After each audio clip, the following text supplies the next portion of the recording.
مصطفیٰ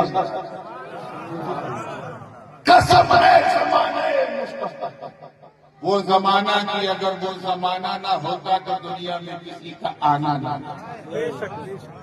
اس زمانے مصطفیٰ کہ جب عورتوں کے مول ادھیکاروں کا ہنن ہو رہا تھا، وہ زمانہ آیا کہ ان کو ان کے ادھیکار ملنے لگے۔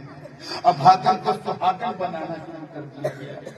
قسم ہے اس زمانے کی جب کھسکتی ہوئی انسانیت کو قرار دیا جا رہا تھا۔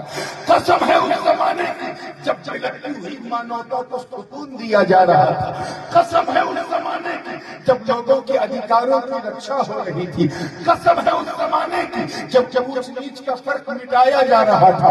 قسم ہے اس زمانے کی جب آمنہ کے گود میں مصطفیٰ جانے کو لایا جا رہا تھا۔ آپ ذرا خیال کریں، اللہ پاک محبوب کے زمانے کی تصدیق۔ حضور فرماتے ہیں خیر القرون قرنی ثم الذین یلونہم ثم الذین یلونہم، سب سے بہترین زمانہ میرا زمانہ۔ سرکار کیا فرما رہے ہیں؟ پنجابی بھی گل کر کیا کہا میں نے؟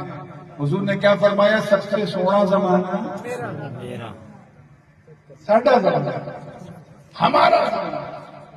آگے فرمایا پھر اس کا زمانہ جو ثم الذین یلونہم، جو ان کے بعد، پھر وہ جو ان کے بعد۔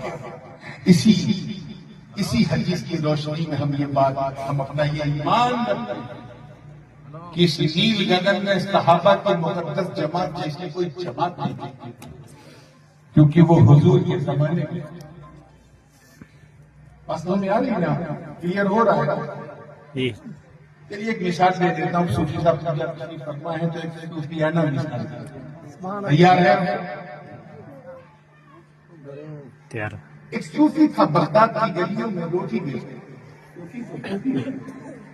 وہ دلوں کو صاف کرنے والا، اور روٹی بیچ رہا تھا۔ بیچنے کا انداز بڑا تھا، جو گرم گرم تازہ روٹی تندور سے نکلی اسے 8 آنے میں بیچ رہا، اور جو باسی روٹی ایک دن پہلے کی بنی تھی اسے 1 روپے میں بیچ رہا۔ تو 2-4 سمجھدار لوگ اس کے قریب گئے، مجھے کیا ہو تجھے کیا ہو کیا ہو باسی روٹی تو مہنگی بیچ رہا اور تازہ روٹی جو ہے تو سستی بیچ رہا۔